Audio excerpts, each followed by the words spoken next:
Pak, mulai aja Pak. Baik, kita mulai. Kalau gitu suara jelas, Pak Dokter. Jelas, clear. Baik, Assalamualaikum warahmatullahi wabarakatuh. Waalaikumsalam Waalaikumsalam warahmatullahi warahmatullahi wabarakatuh. wabarakatuh. Bismillahirrahmanirrahim. Wa bihi nasta'inu ala umuri dunia waddin. Wassalatu wassalamu ala asrafil anbiya'i wal mursalin wa ala alihi wa ashabi ajma'in. Puji syukur pada Allah, semoga serta salam tetap tercurah pada junjungan kita Nabi besar Muhammad sallallahu alaihi wasallam. Yang kita hormati, kita alu-alukan kata orang Melayu, Bapak narasumber kita, Bapak Dr. Abdurrahman Misno. Abdurrahmannya nggak ada Ustadz ya? Oh iya, kelewat itu. Saya ini ketahui lagi biar lengkap. SE, SPD, ME, MH, MPD. Kurang ini Ustadz. Ah, Alhamdulillah. Ember begitu, ember. CHT-nya belum dipasang. Hmm. Semoga Pak Dr. Abdurrahman Misno sekeluarga selalu sehat walafiat, Amin. selalu produktif, Amin. berkah buat umat. Kemudian kita hormati juga Pak Dr. Nur Hasan. Ahlan Ustadz, salam kenal Pak Dr. Kita hormati Bapak Waktai Paduka Ambas, Pak Joni MPD, Bapak Kaprodi PAI, Pak Stai Paduka Anambas. Jadi Paduka ini Waduh, ini. Bapak Abdul Qadir MPD. Jadi Paduka itu singkatan dari Perbatasan Terpadu Kepulauan Ambas. Jadi kita singkat Paduka. Oh Kalau gitu. tinggi ada Gak duka yang atas mulia. Anambas. Karena kita terletak di wilayah 3T. Terluar, terjauh, terdepan. Nah, dekat Thailand sana. Kemudian serta Bapak dosen, di sini ada Pak Randi, kemudian ada Pak Febri, kemudian siapa lagi yang bawa ini? Nah, Alhamdulillah, insya Allah kita semua di sini sama-sama dirahmati dan dilindungi Allah Subhanahu Wa Taala. Amin, ya Rabbal alamin. Kita mulai acara kita pada malam hari ini, yaitu acara tentang workshop bagaimana menulis buku referensi dan bahan ajar di kampus. Mari kita buka dengan bacaan Al-Basmalah. Bismillahirrahmanirrahim. Bismillahirrahmanirrahim. Selanjutnya adalah sambutan atau prakata untuk mulai acara ini. Kita mohon kepada Bapak Wakah 1 untuk sedikit memberikan sambutan Pak Wakah untuk mewakili Pak Ketua yang mungkin beliau dalam perjalanan. Dipersilahkan. Silakan Pak Wakah 1, Pak Joni.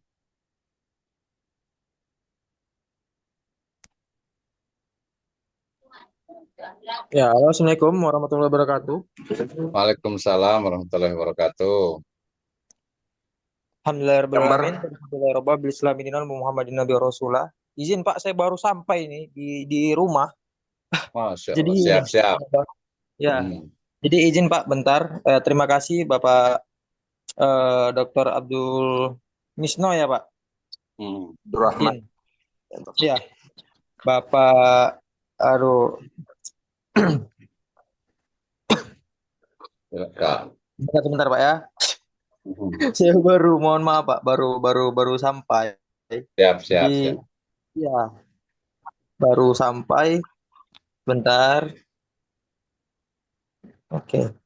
Ya, baik Bapak. Saya ini.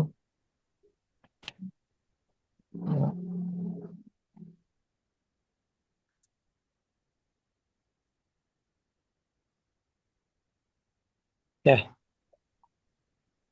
Oke, Alhamdulillah. siap. ya. Baru sampai saya Pak di rumah orang tua saya ini. Eh, Siap, siap. Lanjut. ya, ya. Baik Pak, yang saya hormati Bapak Dr. Abdurrahman Misno, SHI, SE, MEI Pak, MH ya Pak. Terima Hmm. kasih pada hari ini sudah hadir untuk memberikan kita bersama-sama lah pelatihan penulisan buku, referensi dan bahan ajar untuk Stay Paduka Anambas. Dan yang saya hormati juga Bapak Kaprodi Ekonomi Syariah, Bapak Masrum SEFM, dan yang saya hormati Bapak Abdul Qadir selaku Ketua Prodi PAI dan Bapak Ibu dosen yang sudah hadir di Stay Paduka Anambas ini untuk mengikuti kegiatan ini. Ya Alhamdulillah saya mewakili Pak Ketua Stay Paduka Anambas. Mohon maaf Pak Doktor, bahwasanya memang beliau ini sedikit telat saja Pak Dokter. Sama-sama kita juga lagi di jalan ini kan. Dan insya Allah beliau akan Betul. bergabung. Dan juga sebenarnya pelatihan ini sangat kita tunggu-tunggu terkait dengan penulisan buku ya Bapak Ibu ya. Jadi ini memang sangat membantu sekali. Tadi saya juga sampai di jalan juga melihat Pak Dokter eh, membagikan layar terkait dengan Bapak Kementerian Agama terkait memang tugas dosen. Memang tugas dosen ini memang bukan hanya sebatas mengajar, tapi juga harus menulis. Minimal ya setahun satu semester itu satu tulisan ya Pak ya, jurnal Pak ya. Nah lebih Ya, bagus betul. lagi Boleh kalau lah. misalnya buku. Nah tentu ini harapan kita semua Bapak Ibu dosen.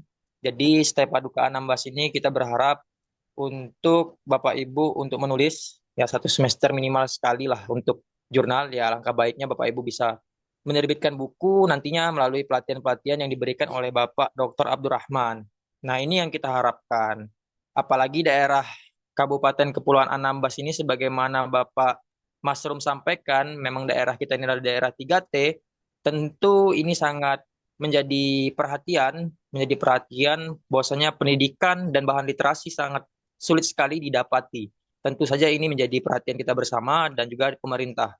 Apalagi sinyal ya, sinyal juga sangat susah di daerah sana, Pak. Ini juga menjadi kendala-kendala kita juga untuk Iya, bagaimana betul. mahasiswa mendapatkan bahan-bahan literasi, bagaimana mau hard begitu kan buku.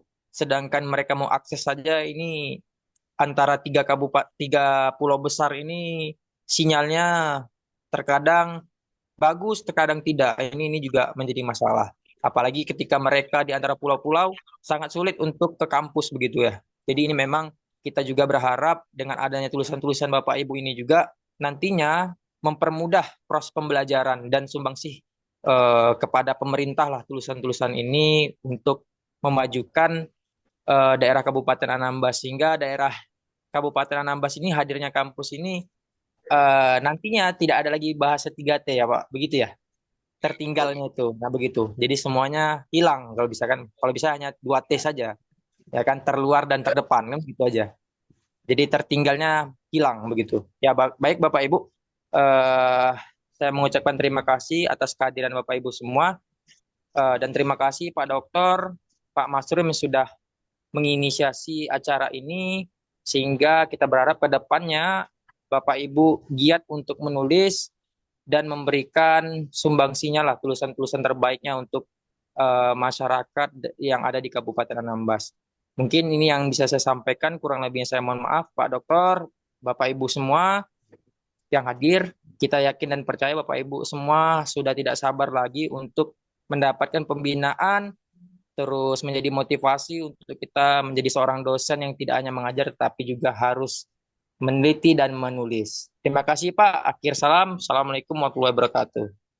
Waalaikumsalam warahmatullahi wabarakatuh. Izin Pak Dokter. Atas sambutan.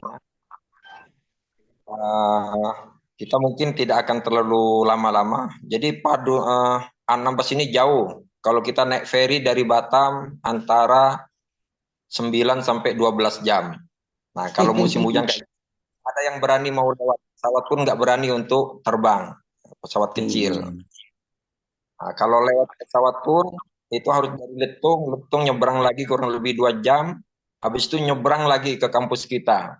Di sana ada pulau besar dan ada kan pulau-pulau kecil. Mahasiswa kita di sana memang akses untuk terutama internet itu memang terbatas. Tadi ada juga yang masuk keluar. Nah, itu artinya di sana internetnya jaringannya kurang kuat. Sinyalnya ya. Sinyalnya. Suatu saat nanti Ustadz bisa datang main-main ke sana. Yang pasti sana tempatnya indah Ustadz. Aku nggak rugi. Kemarin asesor kita datang ke sana itu, mereka itu terharu ya, terharu. Jadi dari saking terharunya nggak usah lah, langsung keluarkan sajalah akreditasi katanya. Langsung gitu ya. Perjuangan. Jadi itu tanpa berpengaruh monggo di bukan hanya masalah menerbitkan buku, mungkin juga uh, Bumbunya ada kemarin. Bumbu bakar loh. silakan. Ya, terima kasih Pak Sremni atas waktunya ya. Ini saya sangat tersanjung dari orang awak tuh ya. Tersanjung Bana gitu ya.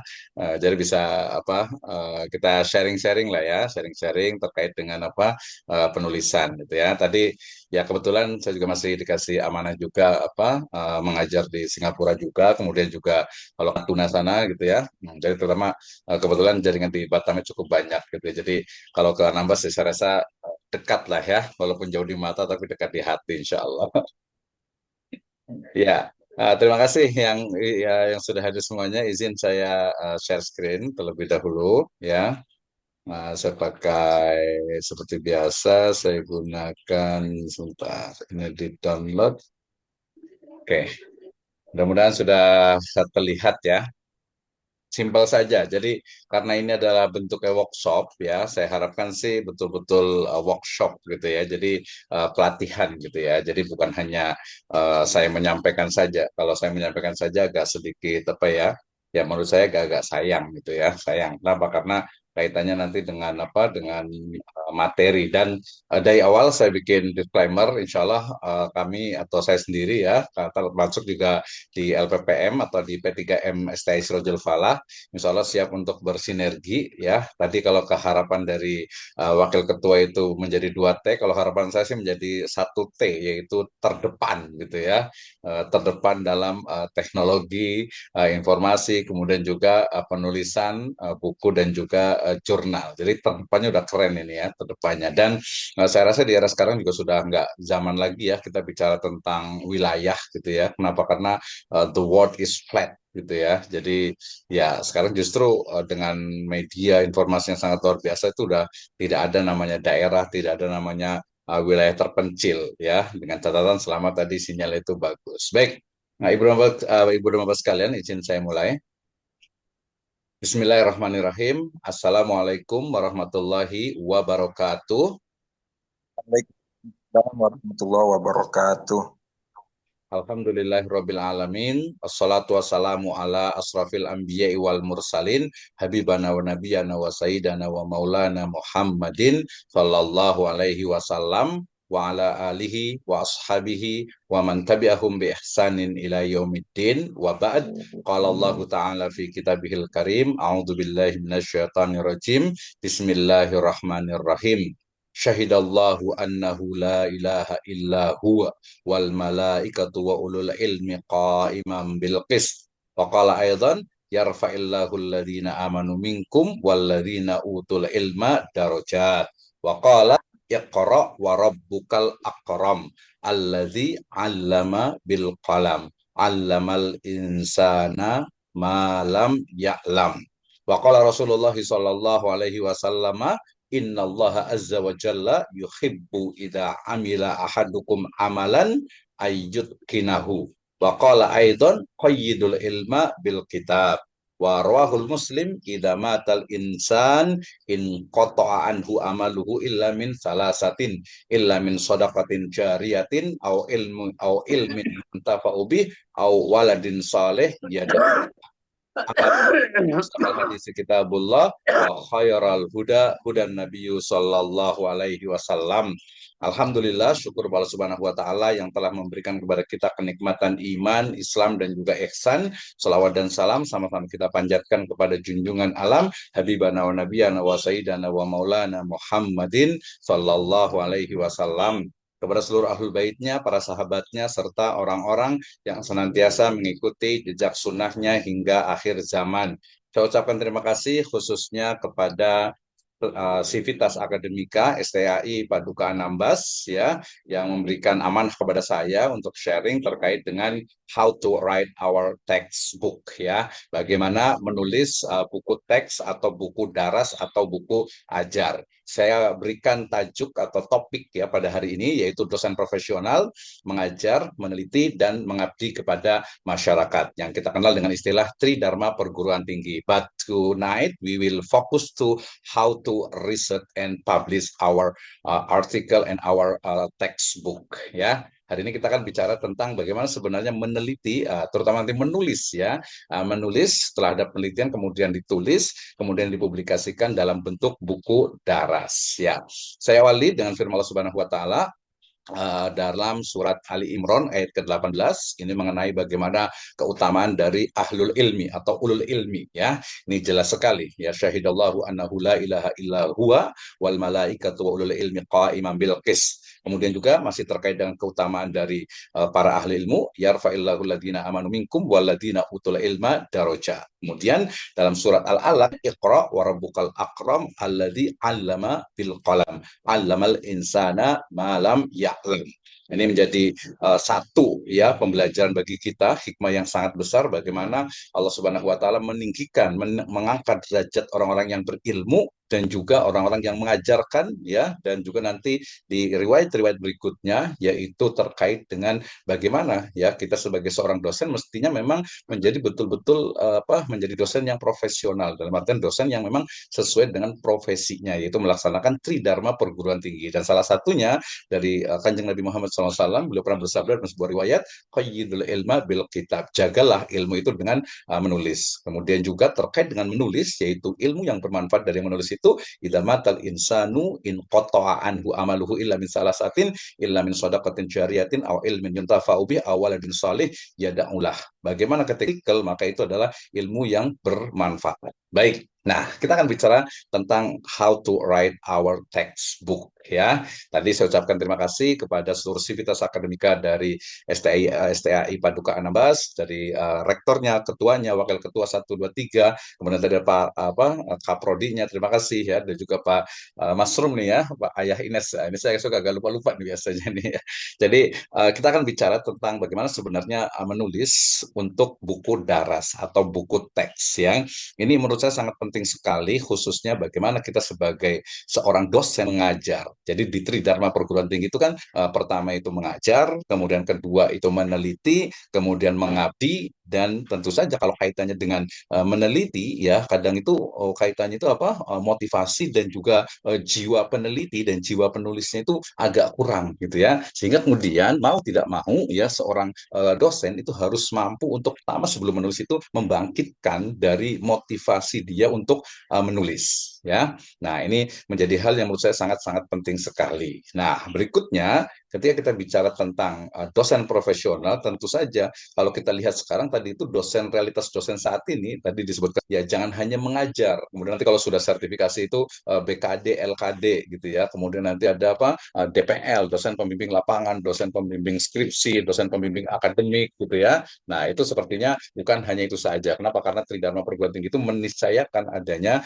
penelitian dan pengabdian kepada masyarakat. Nah, tadi penelitian itu ya kalau hanya meneliti kemudian dilaporkan dalam bentuk penelitian ya itu hanya sebuah laporan penelitian, tentu saja tidak dibaca oleh dunia. Padahal ya sebagaimana salah satu dari kampus besar Islam itu menyatakan bahwasannya saat ini itu adalah saatnya kita itu membaca dunia dan dibaca oleh dunia gitu ya, sehingga STAI Paduka Anambas yang nun jauh di sana lokasinya ya tetapi tadi dekat di hati itu bukan lagi sebuah halangan ya untuk kita itu istilahnya itu kita jauh nih, kita 3T, tidak dengan the world is flatnya sekarang ini, maka sudah tidak ada tuh yang namanya 3T dalam arti itu sebagai seolah-olah tuh apa ya, ya tuh kita kan jauh, kita ini susah-susah, tidak. Kalau menurut saya tidak seperti itu, justru prestasi di tengah keterbatasan itulah the real prestasi, the real achievement ya. Oke.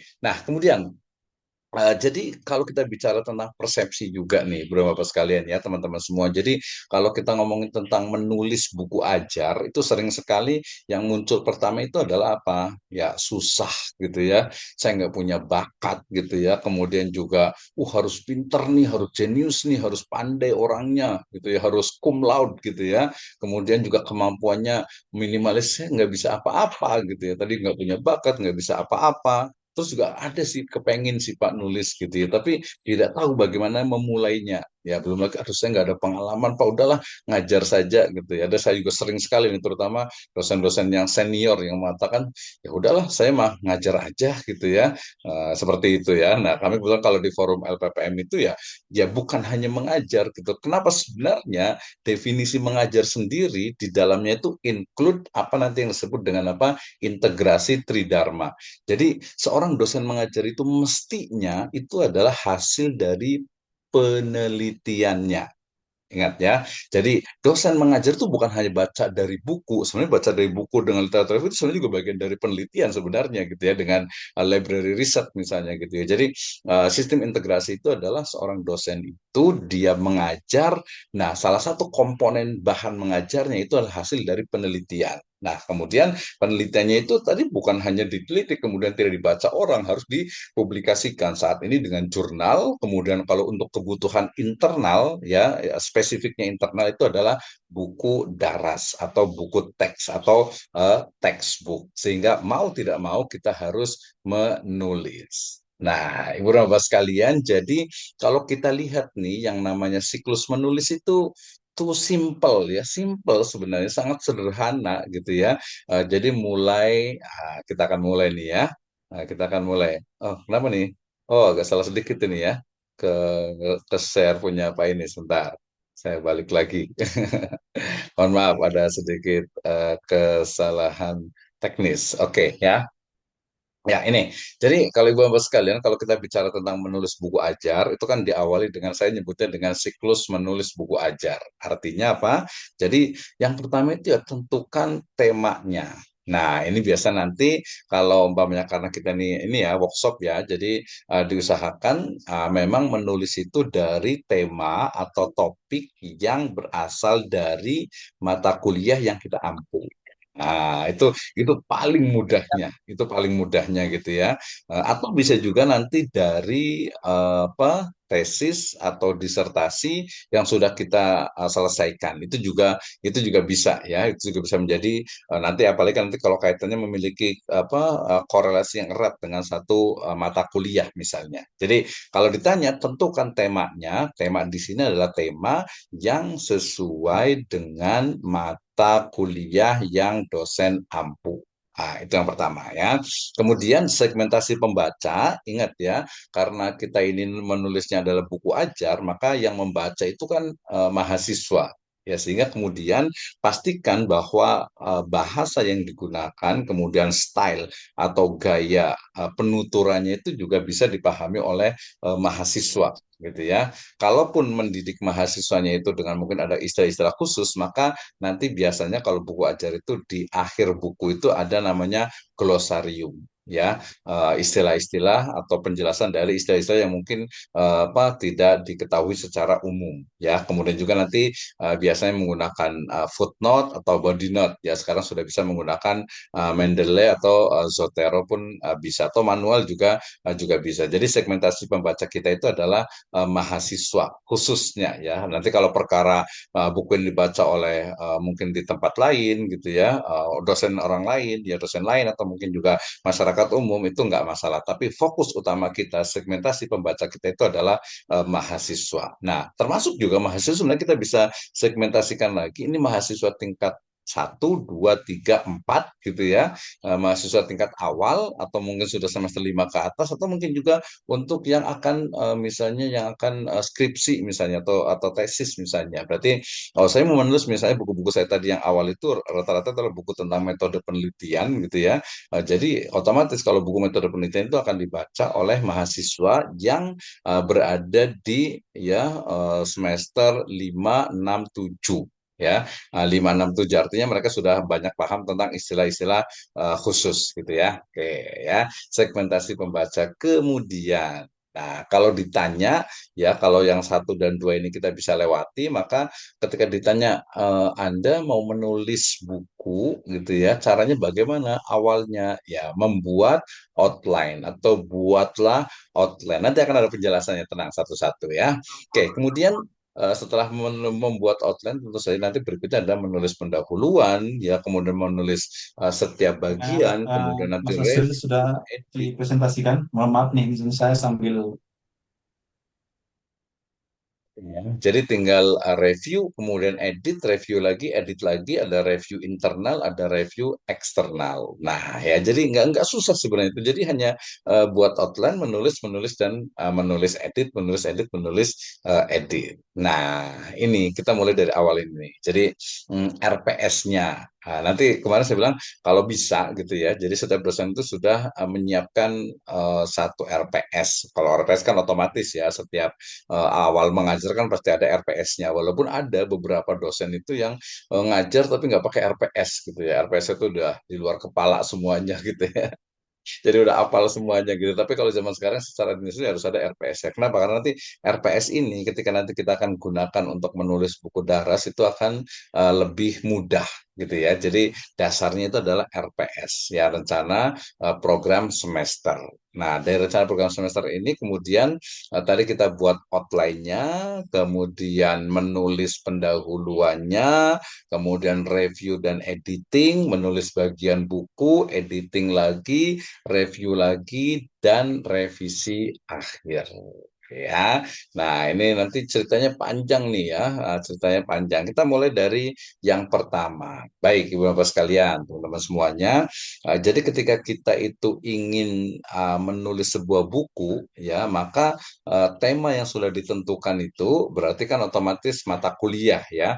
Nanti perkara judul itu apa berikutnya. Yang penting temanya dulu, ya topiknya dulu. Ya tema, topik, subtopik. Kalau mau judul nanti bisa berbeda gitu ya, tergantung mau judulnya yang seperti apa. Walaupun nanti akan saya sebutkan juga. Jadi yang pertama itu menentukan tema dan judul buku. Artinya temanya misalnya nih. Nah, kalau saya itu suka kajian tentang Maqasidus Syariah. Saya juga suka tentang antropologi. Sekarang saya juga suka dengan apa? Usul Tarbiyah Al-Islamiyah, asas-asas pendidikan agama Islam, atau mungkin pemikiran pendidikan Islam di Indonesia, atau mungkin pemikiran ekonomi syariah. Atau saya juga menulis tentang usul fikih, tentang maqasid, ya tentang qawaid al-fiqhiyah gitu ya. Jadi saya suka itu karena background saya sebenarnya awalnya itu adalah di apa HKI sampai ke Islamic hukum apa Islamic law juga. Berikutnya itu ke ekonomi sekarang ke pendidikan gitu ya. Jadi sekarang tercatat sebagai dosen di Pascasarjana itu adalah di Magister PAI Pendidikan Agama Islam, tapi masih ngajar juga di ekonomi juga. Jadi menulis bagian buku, nanti ada review, editing sampai kepada revisi akhir. Nah, kita mulai dari sini. Jadi bagaimana sih sebenarnya ketika kita ingin menentukan tema atau judul buku, ya kita pahami dulu nih ya, yang namanya tema itu adalah gagasan pokok atau ide pikiran dalam membuat suatu tulisan atau buku. Ya, sementara topik itu gagasan lebih detail dari sebuah tema utama. Ya, biasanya penjabaran dari tema utama. Ya, for example, misalnya kita mau menulis tentang apa nih ya, misalnya tentang pendidikan agama Islam ya, misalnya pendidikan agama Islam di perguruan tinggi, atau mungkin misalnya hukum Islam di Indonesia, atau mungkin juga saya suka di tentang ekonomi itu sebenarnya kaitannya dengan sistem ekonomi syariah di Indonesia misalnya gitu kan ya. Itu kan dia umum tuh, dia tema utama besar ya, ekonomi, hukum, pendidikan gitu kan dia umum gitu ya. Nah, nanti topiknya saya lebih spesifik, misalnya saya gunakan istilah tadi misalnya dari sisi asasnya misalnya, atau dari sisi teori-teorinya, atau mungkin dari sisi implementasinya, atau mungkin dari sisi masa depan strateginya, problematikanya. Nah, itu dia lebih detail lagi. Nah, kalau judul berarti perincian dari tema yang lebih spesifik dan menyiratkan permasalahan yang akan dibahas. Jadi judulnya apa nih? Kalau judul-judul buku tadi yang saya sebutkan misalnya nih ya, ini buku-buku saya di awal itu ya. Kalau ini buku antologi, tentang dosen, cerita-cerita tentang dosen, ya ada 5 buku ya. Nah, kalau yang ini rata-rata bukunya standar. Ini buku saya di mana? Metode penelitian muamalah di Salemba 4, kemudian metode penelitian hukum Islam ini di Pustaka Bintang, ini sosial riset di apa ini GCA kalau nggak salah itu ya.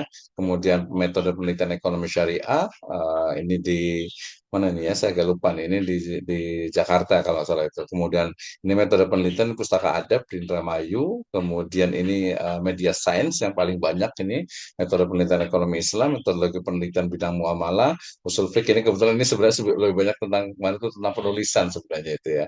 Tentang usul fikih ini di mana? Di Wika Press ya. Kemudian beberapa buku juga yang lainnya sebenarnya ini di buku tentang penulisan sebenarnya. Nah, itu ya. Jadi kalau judul di buku Daras itu ya kayaknya standar ya, tidak ada yang apa agak-agak nyeleneh aneh gitu enggak, tapi biasanya ada sesuatu yang mungkin yang baru gitu. Jadi jangan terlalu biasa banget lah ya.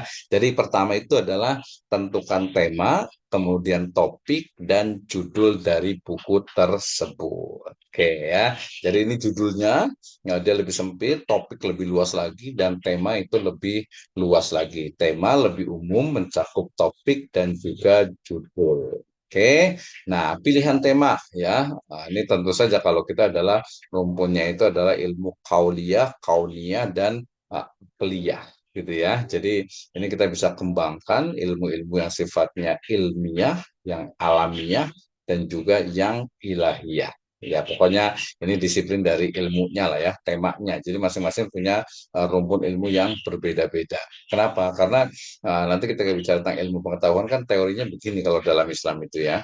Jadi ilmu kauliyah, ini ulum diniyah, ya ilmu kauniyah ini adalah ilmu semesta, ya kemudian ilmu akliyah ini kaitan dengan apa? Pemikiran-pemikiran yang nanti menjadi sebuah bagian dari ilmu pengetahuan, gitu ya. Ini salam. Jadi kalau mau nanya tadi, saya mau tulis tentang apa nih? Oh, saya mau tulis tentang misalnya teori pendidikan atau manajemen pendidikan ya, atau mungkin pendidik apa atau hukum misalnya apa waris gitu ya. Kalau terlalu banyak banget itu ya. Atau mungkin perceraian dan sebagainya gitu ya. Atau mungkin di ekonomi misalnya cryptocurrency misalnya gitu ya. Atau mungkin NFT misalnya gitu. Atau mungkin tentang pasar modal misalnya. Atau mungkin tentang apa ya tentang muamalah-muamalah kontemporer, perbankan, asuransi dan sebagainya. Nah, itu kaitannya itu sangat luas sekali. Walaupun nanti kita menggunakan nanti namanya itu karena satu mangkok ini ya. Jadi ada sistem integrasi tentu saja. Nah, pertimbangannya ini biasanya nih tadi kalau nanya saya misalnya tadi saya apa misalnya saya mengajar misalnya pengembangan media pembelajaran gitu ya tapi saya mau cari yang lain yang agak sedikit berbeda walaupun masih di bidang yang sama gitu ya kalau saat ini saya sedang menulis tentang nalar hukum Islam gitu ya tentang nalar hukum Islam. Nah, gimana sih? Ya banyak sih tulis-tulis tentang nalar hukum Islam gitu juga tentang epistemologi Islam misalnya gitu ya. Itu topik-topik yang saya suka tuh biasanya gitu ya. Jadi kalau yang pasti ya bidang ilmu yang kita kuasai gitu ya. Bidang ilmu yang kita itu yang pertama biasanya. Kalau saya di pendidikan ya ada pendidikan. Kalau di ekonomi ya di ekonomi. Kalau hukum ya hukum. Tapi ada juga sih yang dia walaupun dia tadi misalnya ada Ustadz Abdul Qadir misalnya ada Ustadz Masrum ya SEMM misalnya gitu tapi kok suka tentang ini misalnya suka tentang apa ekonomi syariah misalnya gitu ya karena MM itu kan sebenarnya magister manajemen gitu ya manajemen itu bagian dari ilmu ekonomi nanti yang manajemen bisnisnya gitu ya nah itu kan beda-beda tuh jadi ada juga tema yang diminati dan nyaman untuk dielaborasi jadi tidak terlalu harus latar belakang ilmu yang dikuasai juga atau mungkin pragmatis ada juga nih ya menulis saya misalnya menulis tentang yang simpel saya tentang pedoman sholat misalnya gitu kan nah, itu kan sangat simpel gitu ya atau mungkin juga kaitannya dengan metode penelitian yang terbaru buku saya di Pustaka Bintang itu tentang metode penelitian hukum Islam metode penelitian apa muamalah metode penelitian ekonomi syariah gitu ya itu cukup banyak tentang metode penelitian ya jadi ada juga ya udahlah saya pragmatis nih kayak pengen pengen apa kayaknya yang banyak ini nih anak mahasiswa misalnya gitu, metode penelitian misalnya. Ah, ini boleh juga gitu ya. Penggunaan bahasa tentu saja kalau di buku teks itu adalah formal ya. Kalau pakai semi formal biasa kita mengoreksi skripsi dengan tesis itu ya harus menggunakan mirip italic ya, italic gitu ya. Kalau apalagi yang istilah-istilah populer. Tapi kalau untuk mahasiswa menarik juga. Saya pernah buku saya kebetulan di UT itu ada 3 buku saya di manajemen sumber daya insani, kemudian pengantar bisnis syariah, kemudian satu lagi hukum bisnis syariah. Nah, itu di UT digunakan. Jadi kalau di UT itu cara menuliskan dari buku teksnya itu adalah dengan bahasa yang memang mudah dipahami gitu ya. Jadi bukunya itu mengajak pembaca itu untuk seperti ngobrol gitu ya. Jadi agak berbeda. Makanya kalau yang biasa kuliah di UT itu saya sempat ngambil juga sebenarnya di ilmu komunikasi itu ya. Jadi enak dibaca gitu ya. Enak dibaca, ada pengulangannya walaupun nanti ketika buat soal itu betul-betul detail banget gitu ya. Nah, itu kelebihannya gitu ya. Jadi bahasa ini penting walaupun dia bahasanya formal gitu ya, tapi dia itu mudah dipahami. Oke, next. Ya, nah, ini pertimbangannya juga ya. Nanti kalau mungkin ada yang pengen juga nih ya agak sedikit ada mungkin ada pendidikan bahasa Indonesia atau apa itu kan ada sifatnya yang mungkin bikin orang penasaran lah misalnya gitu ya. Itu boleh juga. Nah, itu pertama tadi ya. Jadi langkah pertama adalah menentukan tema, kemudian topik dan judul. Langkah kedua itu menulis outline buku. Ini kayaknya Pak Masud, kayaknya kita boleh ini nih langsung nih nanti siapa kira-kira yang sudah mau nulis apa, kita akan buatkan outline-nya. Ya, kalau sekarang kita masih buat secara manual, next ya, di slide ini juga kita bisa menggunakan ya mungkin nanti next lah ya bisa artificial intelligence ya. Baik, kita lanjutkan. Jadi menulis outline. Jadi caranya itu ada beberapa cara. Oke, jadi dalam menulis outline ya, itu ada beberapa cara bisa menggunakan istilahnya nanti mind map dan seterusnya ya. Jadi apa sih outline? Outline buku itu adalah garis panduan awal dalam menulis buku agar penulisnya itu lebih terarah sesuai rencana. Ya kita buat, saya biasa itu buat bulatan di tengah, kemudian kita buat ini kiri kanan gitu ya. Jadi kita akan tahu, oh saya mau nulis misalnya nih, atau kita langsung nanti langsung ini juga boleh ya. Mungkin nanti akan saya batasi nih sampai jam 9 on time lah ya. Nanti sisanya saya lebih senang sebenarnya diskusi gitu ya. Jadi, oh saya menulis tentang ini misalnya gitu ya. Oke, kalau Anda menulis ini berarti topik-topiknya, subtopiknya itu kita bisa tentukan oke ini. Kayaknya sudah apa lah. Boleh kita siapkan ya peserta sekalian Ibu dan Bapak sekalian peserta training hari ini. Jadi yang sudah punya ide, sudah punya judul langsung nanti kita langsung diskusikan jam 9 tepat insya Allah nanti ya.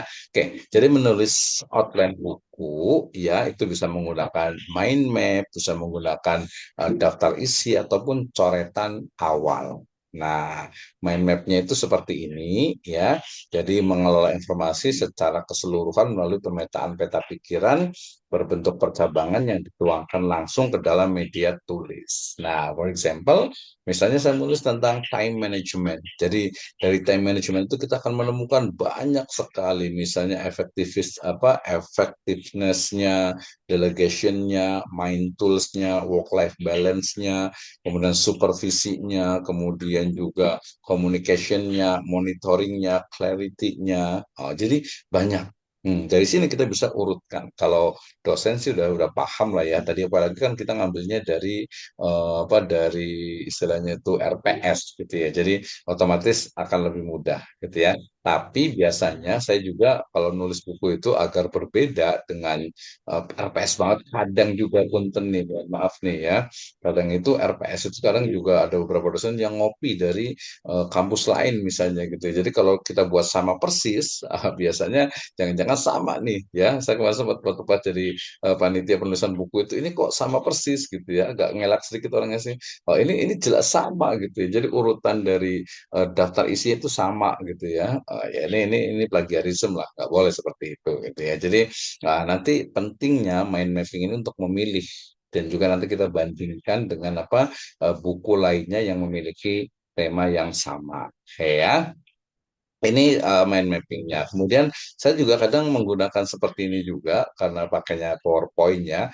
Jadi ketika saya menulis tentang menjadi Muslim mandiri misalnya, mandiri dalam akidah, mandiri dalam ibadah, mandiri dalam muamalah, mandiri dalam pemikiran, mandiri dalam finansial gitu ya. Nah ini contohnya seperti ini. Jadi lebih memudahkan ya. Daftar isi sementara bisa juga ya.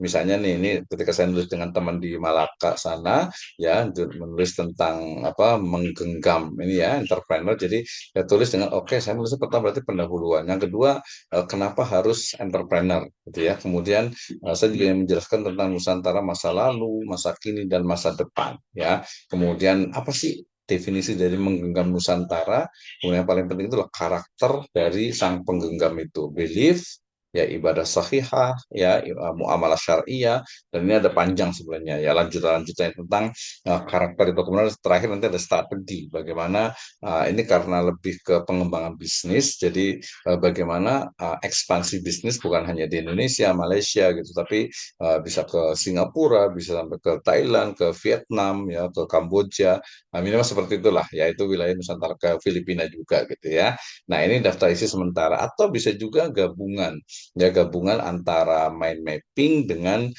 outline itu juga sangat memungkinkan. Oke, itu langkah yang kedua. Jadi setelah tema, topik, judul, kemudian membuat outline-nya. Dan outline ini jangan khawatir, dia itu akan berubah seiring dengan pemikiran-pemikiran baru yang masuk. Biasanya nanti ada, makanya ada proofreader ya, ada kata pengantar atau mungkin konsultasi dengan ahli dan sebagainya ya. Oke, kemudian setelah itu merevisi outline buku, ya kan? Tadi kan akan direvisi, ya misalnya dari sisi bahasanya, penggunaan istilah unik dan khas, tanda bacanya, pokoknya revisi logika dan revisi novelty. Ya tadi kalau misalnya pengantar ekonomi syariah atau pengantar ilmu ekonomi syariah atau pengantar manajemen syariah, pengantar pendidikan agama Islam, pengantar ilmu manajemen syariah, gitu ya pengantar hukum Islam, aduh udah banyak banget gitu ya. Saran saya jangan menggunakan kata pengantar karena nanti kalau buku kata pengantar itu biasanya di S2 dengan S3 itu nggak dipakai biasanya itu ya. Ini masih pengantar baru mengantarkan belum sampai katanya gitu ya. Jadi revisi outline ini perlu diperhatikan. Kemudian menulis pendahuluan buku pastikan ya bahwa pendahuluan buku itu kan dia di awal nantinya sebenarnya dia jadi semacam apa ya untuk di punggung buku biasa itu di belakang buku apa di belakang buku untuk memastikan bahwa oke buku ini memang menarik untuk dibaca gitu ya jadi bukan hanya tadi misalnya judulnya itu keren misalnya apa misalnya itu strategi pendidikan agama Islam di era Society 5.0 misalnya gitu ya atau mungkin juga hukum Islam di era digital atau digitalisasi hukum Islam gitu ya atau mungkin ekonomi Islam digital kan sekarang serba pakai digital semuanya gitu ya padahal isinya biasa aja gitu saya sering sekali ya baca buku kemudian apa isinya atasnya bagus judulnya gitu saya kemarin terakhir beli buku ada 5 buku tentang metode penelitian gitu ya metode penelitian pendidikan agama Islam ternyata dalamnya nggak jauh-jauh beda gitu ada sih yang bagus itu yang tulisannya Pak apa Sukmalana itu di awal itu cukup menarik terkait dengan analisis mendalam asas-asas dari pendidikan agama Islam itu menarik menurut saya itu. Tapi ketika masuk ke step by step untuk risetnya masih belum banyak lah ya. Saya baca bukunya juga Pak Amin Abdullah tentang integrasi keilmuan untuk metode penelitian di Islamic Studies itu cukup bagus lah ya, walaupun masih teoritis menurut saya itu ya. Nah, jadi pintu gerbang menuju isi buku ini penting sekali ketika kita akan menulis pendahuluan, mau background, mau awal apa saja lah yang penting pembaca itu oh buku ini mau bahas tentang ini gitu ya. Jadi penting tuh. Jadi mengantarkan pembaca pada masalah yang akan dibahas. Biasanya isinya itu overall dari pembahasan buku, fakta dan data yang dianalisis. Nah, ini mungkin agak levelnya agak naik sedikit ya ketika kita misalnya referensi. Kalau kita kan biasa ini ya, kalau dosen kan biasa nguji skripsi, tesis gitu kan ya udah hafal banget tuh ini apa tahun 80, 89, 90, 95, 2000, 2001, 2004, 2005 gitu. Pokoknya 2010 ke bawah lah gitu ya. Nah, ini ketawa dari internet gitu ngambilnya gitu. Bukunya ditanya itu nggak tahu nggak lihat bukunya Pak, cuman ini naruh aja Pak. Aduh, nggak seperti itu ya. Nah, bahkan nanti kelebihan dari buku teks ini harus ya, kalau saran saya rekomendasi itu wajib menggunakan istilahnya itu buku babon. Buku babon ya. Babon itu kalau di bahasa Jawa itu artinya induk ayam yang besar gitu ya. Jadi harus buku induk lah ya, jadi buku babon ya. Jadi buku induk tuh. Jadi ketika metode penelitian ya pakai Creswell lah, pakai mungkin Levi Strauss, mungkin pakai Spreadley gitu ya. Ketika pendidikan agama Islam ya kita ngambil mungkin mungkin ya, kita misalnya dari Prof. Ahmad Tafsir, kemudian mungkin ngambil dari Prof. Abu Dinata gitu ya, Prof. Didin mungkin itu guru-guru saya itu kebetulan gitu ya. Jadi nanti maksudnya yang memang memiliki kepakaran di situ gitu ya. Jadi bukan hanya ngambil misalnya gitu ya, kalau S2, S1 ya masih wajar lah ya, ngambil misalnya definisi, ngambil dari jurnal orang atau ngambil dari buku orang ya nggak relevan gitu ya. Harusnya kalau buku itu ya minimal kalau takrif atau definisi ya dari Lisanul Arab gitu ya, dari misalnya Tajul Arus gitu. Jadi yang level itu memang level dosen, dan itu akan kelihatan sekali selain juga kontennya tentu saja. Jadi tadi ya, ketika baca di pendahuluan awal ini, saya kemarin terakhir itu terkesima tuh dengan tulisannya Pak Prof. Sukmalana itu. Kenapa? Karena memang menguasai gitu ya, menguasai dari ini mau bahas ini makanya dilakukan ini gitu ya. Itulah ya. Jadi fakta dan data itu dipahami betul-betul. Kemudian menulis pendahuluan itu biasanya itu ini yang paling sering nih dosen penulis ya. Kadang ini nulisnya dari mana nih ya gitu ya.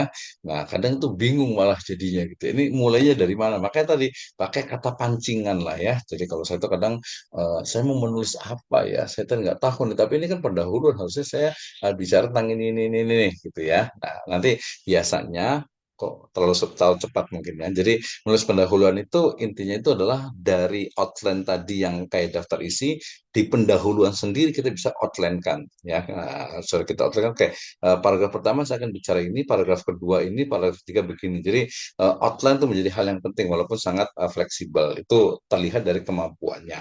Hambatan menulis nih, kadang kita tuh pengen nulisnya itu langsung bagus ya, padahal kita punya revisi editing. Buku saya yang metode penelitian hukum Islam itu saya nulisnya itu 10 hari gitu ya, sekitar 250 halaman, tapi ngeditnya itu berkali-kali gitu ya. Sama seperti disertasi saya itu ngeditnya itu kayaknya lebih dari 100 kali itu ya. Nah, kadang bingung juga mulai dari mana. Awali saja dengan apa yang ada di kepala. Tidak percaya diri dengan pendahuluan, jangan khawatir ada proses perbaikan. Kurang fakta dan data. Aduh, hari gini masih kekurangan data, tadi internetnya susah. Kalau internet susah mungkin nggak bisa ya. Tapi kan kita bisa offline, kan bisa ketika ada internet kan kita bisa kumpulkan data dan sebagainya. Jadi nggak ada, kalau saya bilang ke Mas Sul, nggak ada alasan untuk tidak punya referensi karena full online itu sekarang sudah banyak sekali.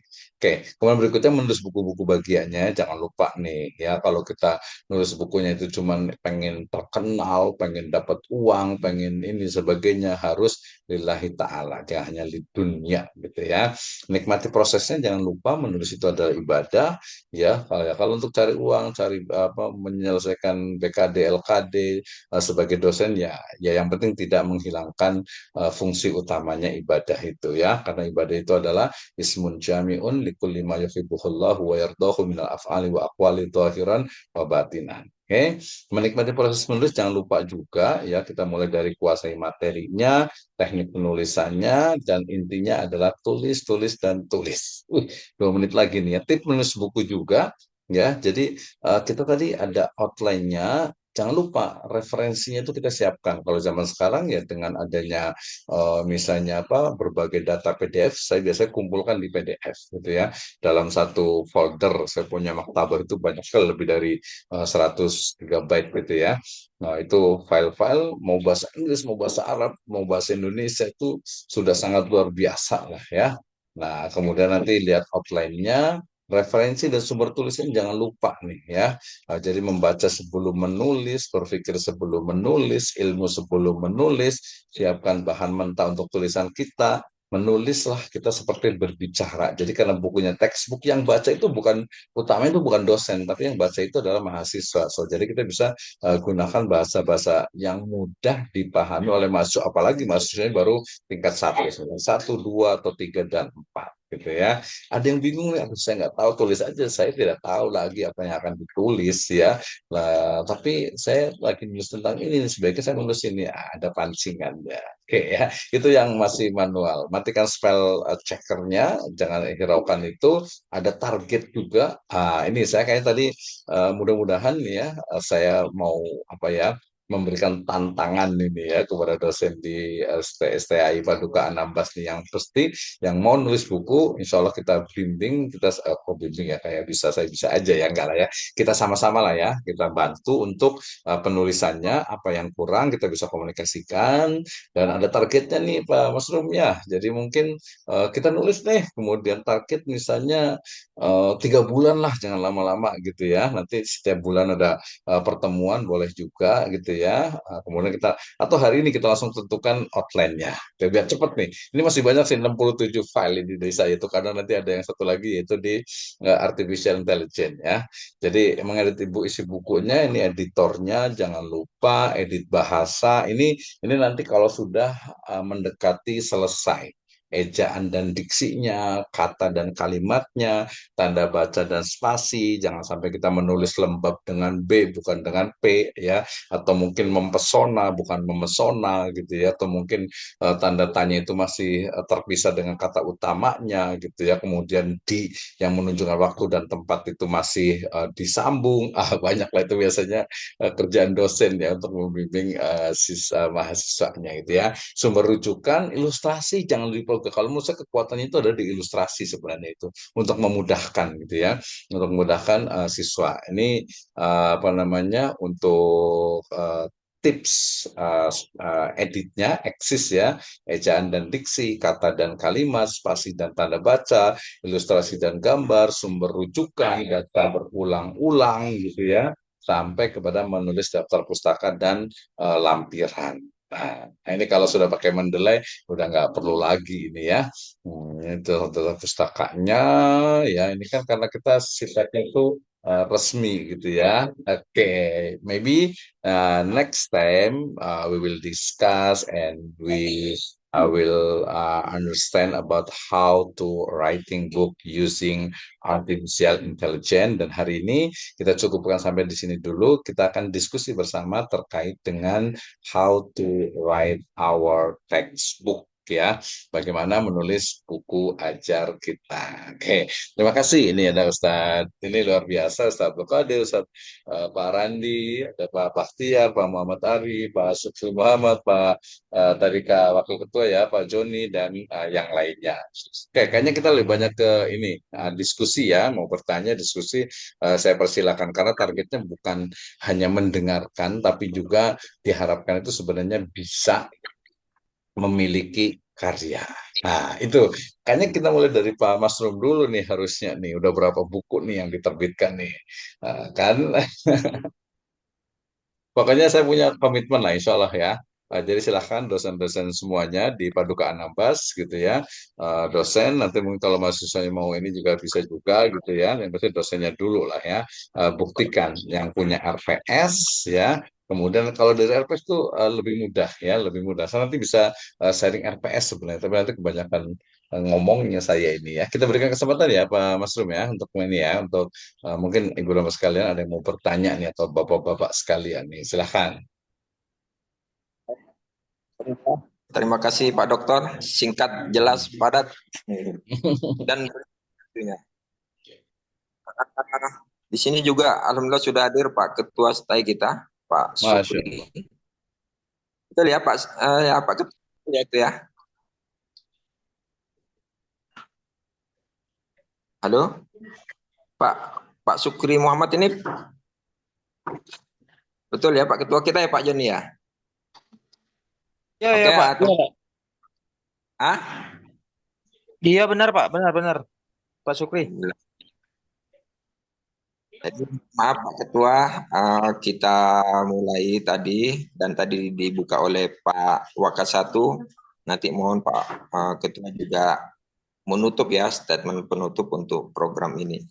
Dan langsung saja teman-teman, Bapak Ibu, untuk apa namanya, mungkin ada yang perlu kita diskusikan sebelum diajak praktek langsung oleh Bapak narasumber kita. Monggo. Iya, langsung praktek nih harusnya nih. Iya, jadi langsung aja nggak apa-apa, silakan yang mau bertanya nih atau mungkin yang sudah punya apa LPS ya. Jadi nulis buku untuk buku ajar itu relatif lebih mudah gitu ya, lebih mudah. Kenapa? Karena sudah referensinya banyak ya. Zaman sekarang juga sebenarnya tadi buku itu udah nggak ada masalah lagi zaman sekarang itu. Ya, kenapa? Karena sudah serba PDF dan PDF itu juga ada penerbitnya, ada penulisnya, ada tahun terbitnya itu sangat legal untuk dijadikan referensi. Oke, silahkan. Kalau Pak Mas Rumli ada pengalaman nulis buku atau gimana nih? Belum. Oh, Hmm, iya. Makanya ini sekarang mau nulis nih. oke. Judulnya apa nih, Pak Mas Rumli? Judulnya apa nih? Tanya. Ini Topiknya tentang apa? selama ini mengantar bisnis syariah, kemudian lembaga apa namanya keuangan syariah, gitu-gitu. Oke, ya gampang sekali ya. Kebetulan buku saya juga cukup banyak tuh tentang lembaga keuangan syariah, kemudian juga ada manajemen bisnis syariah, kemudian juga hukum bisnis syariah gitu ya. Nah, itu cukup banyak. Nah, kita bisa nanti bisa lebih spesifik ya. Kalau oke lah, yang paling gampang ya mungkin lembaga keuangan syariah di Indonesia gitu kan ya. Jadi dia fokus kepada lembaga keuangan syariah, lembaga keuangannya gitu ya. Nanti ada lembaga keuangan non bank misalnya gitu kan ya. Kan ada juga tuh misalnya koperasi, kemudian juga mungkin juga ke pegadaian gitu ya, termasuk juga pasar modal gitu kan ya. Oke, kalau misalnya nih langsung ke spesifik nih sambil ini ya, sambil kita kan ngobrol nih diskusi ya Pak Salim ya. Jadi kalau nanti ada yang mau tanya langsung aja nih. Nanti langsung saya berikan usulan untuk membuat outline-nya. Pak Mansur mau ambil satu nih mata kuliah apa atau topik apa yang akan dibuat buku nih, silahkan. Saya pengantar bisnis syariah. Oke, kalau saran saya kayaknya nggak usah pakai pengantar tadi deh saya katakan itu ya, nggak usah pakai pengantar-pengantar lah, langsung aja gitu. Nah, bisnis syariah. Nah, di ini mata kuliahnya prinsipnya begitu. Enggak. Jadi kalau pengantar itu ya dia cuma mengantarkan gitu, mengantarkan. Jadi kecuali memang kalau mata kuliahnya memang mata kuliah pengantar bisnis syariah gitu ya, pengantar bisnis syariah. Tapi tetap rekomendasi saya nggak usah pakai pengantar, langsung saja bisnis syariah. Nah, mau apanya nih? Kalau Pak Mas Rum ini di MM berarti ya manajemen bisnis syariah, gitu kan ya? Nah, berarti dia fokus di manajemennya. Ya, kenapa? Karena bisnis syariah itu mau apanya? Mungkin bisnis syariah bilang apa? Misalnya tadi kalau mau misalnya di Anambas itu apa pantainya bagus, berarti kan kemarin saya katakan ya mungkin bisa bikin tentang pariwisata syariah gitu ya. Atau mungkin lebih karena ilmunya manajemen adalah manajemen pariwisata syariah. Gitu ya. Nah, kalau kita nulis tentang manajemen pariwisata syariah, kan pariwisata syariah itu bisnis juga gitu kan ya. Atau manajemen hotel syariah misalnya gitu, atau manajemen resort syariah gitu ya. Atau mungkin marketing pariwisata syariah atau marketing syariah gitu ya. Nah, mau milih yang mana nih?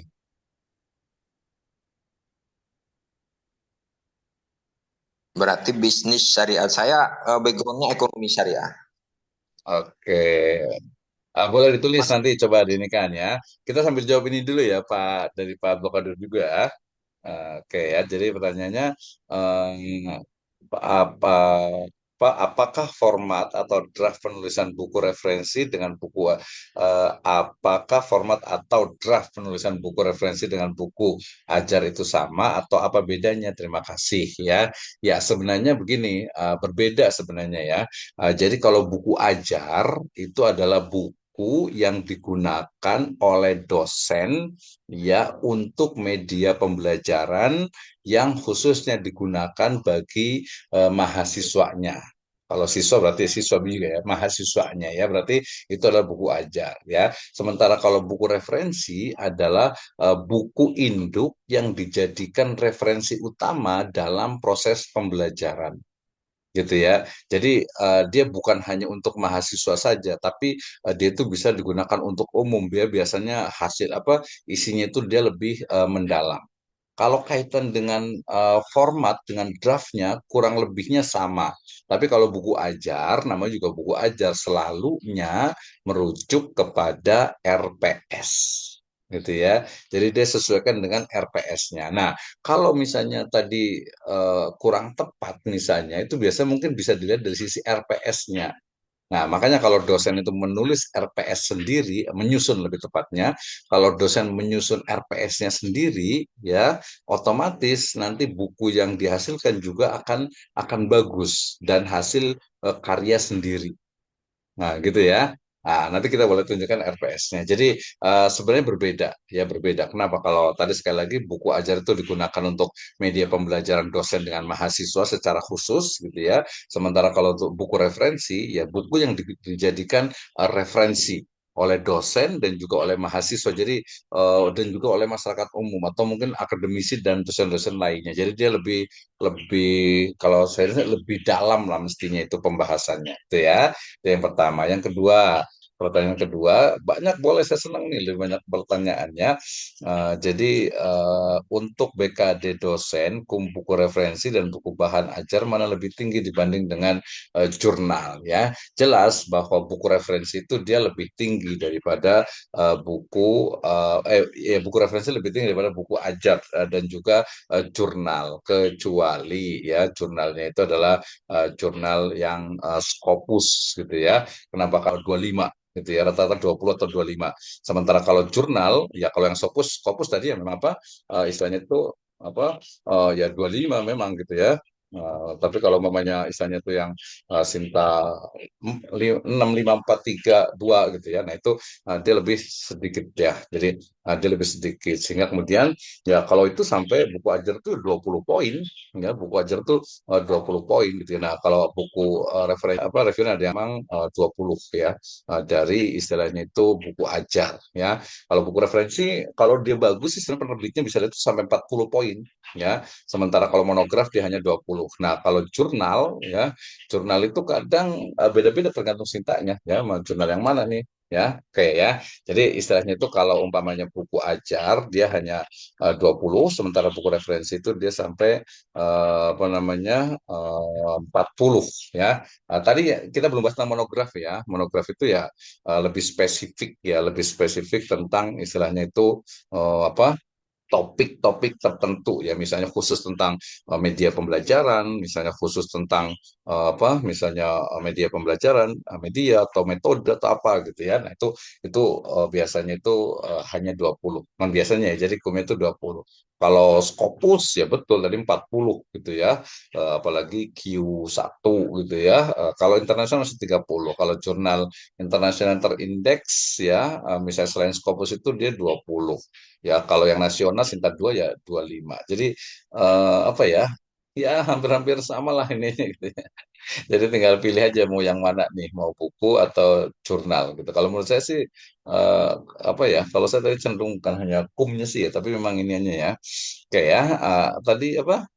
Jelas ya. Jadi BKD dosen buku referensi itu 20, kemudian buku referensi maaf 40, kemudian buku ajar itu 20. Ya kalau jurnal paling tinggi Scopus itu memang betul sampai 40, kemudian kalau internasional itu 30, kalau Sinta itu dia Sinta 2 ya itu 25. Sisanya ya ke bawah lah ada 10, ada 5 gitu kalau Sinta 3 4 gitu ya. Oke, kemudian untuk buku bahan ajar boleh tidak dibuat antologi. Nah, menarik ya. Kalau di aturan itu sebenarnya maksimal itu 3 ya. Maksimal itu 3 walaupun itu biasanya yang dinilai utama itu yang ada di ini, yang ada di mana, yang ada di penulis pertama gitu ya. Penulis pertama. Jadi kalau umpamanya istilahnya itu nulisnya itu lebih dari 5 ya nggak boleh. Kalau ontologi kan berarti banyak ya banyak gitu. Kalau saya biasanya 3 ya. Kalaupun itu jadi ya bukan antologi sih. Kalau book chapter itu juga dia biasanya rata-rata itu ini rata-rata itu apa istilahnya itu berapa ya? Dia paling 10 atau biasa dibagi-bagi sih ininya gitu ya. Dibagi-bagi. Tapi kalau saya cukup banyak ya. Saya hampir sekitar kayaknya belum saya hitung semua itu kayak sekitar 30 sampai 40 tuh buku book chapter karena trennya itu seperti itu gitu ya. Nah, jadi kalau buku ajar itu tadi ya apa minimal itu bukan minimal ya maksimal itu 3 orang. Buku saya tentang zakat dan wakaf itu juga 3 orang juga gitu ya. Itu tiga ya. Jadi jangan sampai lebih dari tiga gitu. Sempat ada yang 5 dan sebagainya gitu ya. Apa eh, ya secara ini aja, secara apa ya, secara logika aja mungkin gitu ya. Masa buku daras ditulis rame-rame gitu ya. Itu sebenarnya ketahuan juga, apalagi mungkin berbeda. Jadi tiga itu pun mestinya memang apa betul-betul menulis semuanya gitu. Kadang ada tiga itu, yang satu itu profesor gitu ya, yang satu itu mungkin numpang nama doang, ada juga sih, ada pengalaman lah seperti itu ya. Nah, sebaiknya ya ditulisnya itu ya ya berdua mungkin boleh lah. Buku saya tadi yang di Wika Press saya sebutkan tapi gini ya. Jadi itu juga 2 orang sih. 2 orang tadi yang di apa di Jogja itu 4 orang, kemudian di Salemba 4 itu juga Salemba 4 itu 2 orang, kemudian 3 orang, terus 1 orang. Di UT itu 1 orang, 1 orang, 1 orang sama 2 orang gitu ya. Jadi maksimal 3 ya, Pak itu ya. Oke, itu non teknis lah ya. Silakan Pak Masrul, kayaknya mau diinikan nih. Kita mau langsung ke outline nih pengennya nih ya. Silakan. Atau mungkin Pak Kodir, kayaknya beliau sudah siap beliau ini, Pak Dokter. Iya, betul, betul. Iya, jadi ini kita ngundang yang lain juga ya, silakan. Kalau saya sih punya komentar kadang begini sih, memang apa kalau pelatihan aja, walaupun offline itu kadang memang harus ada keinginan kuat, maka tadi motivasi gitu, harus itu motivasi. Kenapa sih saya harus menulis? Kalau saya itu lebih cenderung mengatakan kenapa saya menulis, karena buat saya itu menulis itu tadi adalah ibadah gitu ya. Jadi perkara istilahnya itu apa nilai apa ya itu insya Allah menyusul lah gitu ya. Sekarang juga paling ngurusin mungkin karena agak sedikit ngurusin rektor kepala juga agak susah. Balik kalau kita swasta di guru besar juga agak-agak berat gitu kan.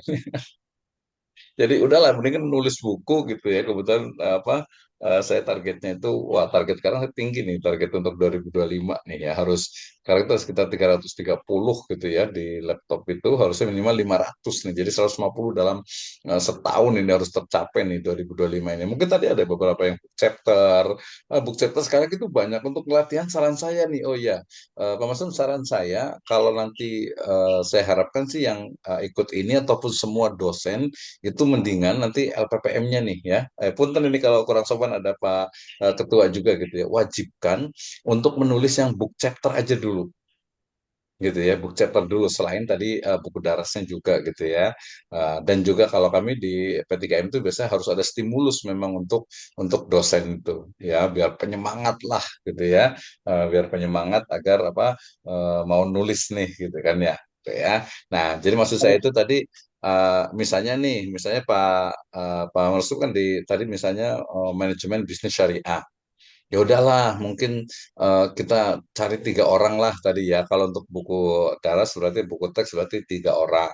Atau mungkin kita buat latihan dulu nih, bikin aja semua dosen yang di ekonomi itu nulis nyumbang, kasih satu-satu kaprodinya. Berarti ini Pak Ustadz Abdul Qadir wajibkan nih semua dosen nulis gitu. Misalnya tentang pendidikan agama Islam di perguruan tinggi misalnya, atau pendidikan agama Islam tingkat dasar gitu ya, atau mungkin media pembelajaran atau teknologi pendidikan gitu ya, atau manajemen pendidikan misalnya gitu. Itu kan udah apa setiap dosen itu wajib menyetorkan 10 halaman aja, nggak usah banyak-banyak. Gitu ya, 10 halaman nanti dengan topik yang kita ambil dari RPS. Nah, saya rasa itu juga lumayan untuk latihan. Kecuali memang kalau sudah bisa ya udah kita langsung aja nulis gitu. Nah, misalnya tadi kita ke manajemen, misalnya kayak ini, saya ketik di sini aja nih di apa di chat room nih. Ya, apa maksudnya misalnya kita mau tulis tentang manajemen bisnis syariah. Kan udah kebayang nih, kalau kita menulis tentang buku manajemen bisnis syariah, berarti saya akan menulis tentang bagaimana manajemen pengelolaan, pengelolaan apa? Pengelolaan bisnis. Bisnis apa? Bisnis berbasis syariah. Nah, itu kan ya. Dia sebenarnya juga umum, nanti bisnis syariah itu kan luas tuh ya. Nanti bisa dicakupannya itu berarti di pendahuluan saya harus bicara tentang bagaimana kemajuan atau tren dari bisnis syariah. Kalau dulu bisnis syariah itu mungkin hanya perbankan, ya, bank dengan asuransi. Ya, tapi sekarang sudah sampai ke apa? Hotel syariah, ya, ke resort syariah, ke pariwisata syariah, ke rumah sakit syariah, kemudian kawasan industri syariah, ya, kemudian halal industri itu sudah banyak sekali tuh, gitu ya. Itu dijadikan awal bahwa oh berarti baca buku ini penting nih, bukan hanya untuk mahasiswa tapi bagi praktisi juga manajemen bisnis syariah. Seperti itu ya. Oke, kemudian kalau berarti di pendahuluannya, di awalnya berarti karena ini mungkin untuk tingkat-tingkat, kalau manajemen syariah bukan pengantar lagi, dia sudah di tingkat 3 ya, berarti semester mungkin semester 4, 5, 6 gitu. Berarti saya juga akan menjelaskan tentang teori-teori tentang pertama manajemen, yang kedua adalah manajemen bisnis. Kemudian nanti lebih spesifik lagi, novelty-nya kita itu adalah manajemen bisnis syariah, kan ya? Nah, manajemen bisnis syariah itu baru kita jelaskan secara detail. Oh, manajemen bisnis syariah. Oke, manajemen bisnis syariah berarti ya biasalah kalau standar kan definisi pengertian gitu ya, pengertian manajemen, pengertian bisnis, pengertian syariah, pengertian dari manajemen bisnis syariah. Nah, seperti setelah itu baru dasar-dasar atau prinsip-prinsip atau asas-asas dari manajemen bisnis syariah, gitu ya. Atau mungkin nanti langsung spesifiknya manajemen bisnis saya tuh pakai apa nih, misalnya pakai pakai misalnya tuh pakai apa, pakai untuk yang bisnis model canvas misalnya. Nah, itu kan bisa juga tuh di contoh-contohnya nanti. Tapi nanti kita, oh bisnis saya itu sekarang tadi sudah sangat tua sekali. Jadi kalau pikiran saya itu ya mulai dari prinsip-prinsipnya, kemudian ruang lingkupnya, mungkin juga sumbernya. Kebetulan kalau buku saya tadi itu pengantar bisnis syariah, itu ada dua, yang satu di Salemba 4, itu pengantar bisnis syariah, cukup mahal itu ya, 125 harganya kalau nggak salah itu. Kemudian yang di UT itu dia langsung ke manajemen bisnis syariah. Nah, nanti boleh sharing-sharing nih, atau kita bisa kolaborasi juga, tenang saja ya. Kita bisa kolaborasi, kita bisa apa? Kita bisa bantu untuk penulisannya. Gitu. Jadi kita bareng-bareng, oh akhirnya outline-nya itu bagusnya seperti ini gitu kan, dan seterusnya. Oke ya, jadi itu kalau manajemen bisnis syariah. Sampai nanti kepada, pokoknya mungkin judul itu manajemen bisnis syariah, teori dan implementasi, standar banget tuh kayak gitu ya. Teori dan implementasinya di Indonesia misalnya gitu ya. Jadi teori tentang manajemen bisnis syariah itu seperti apa, teori apa, praktek dari manajemen bisnis syariah itu seperti apa gitu. Jadi mahasiswa itu paham. Nah, lebih bagus lagi kalau tadi lihat di RPS-nya. Banyak ngomong nih saya nih. Silakan Pak Mas Rum, ada pertanyaan lagi. Pokoknya saya komitmen lah insya Allah nih. Silakan.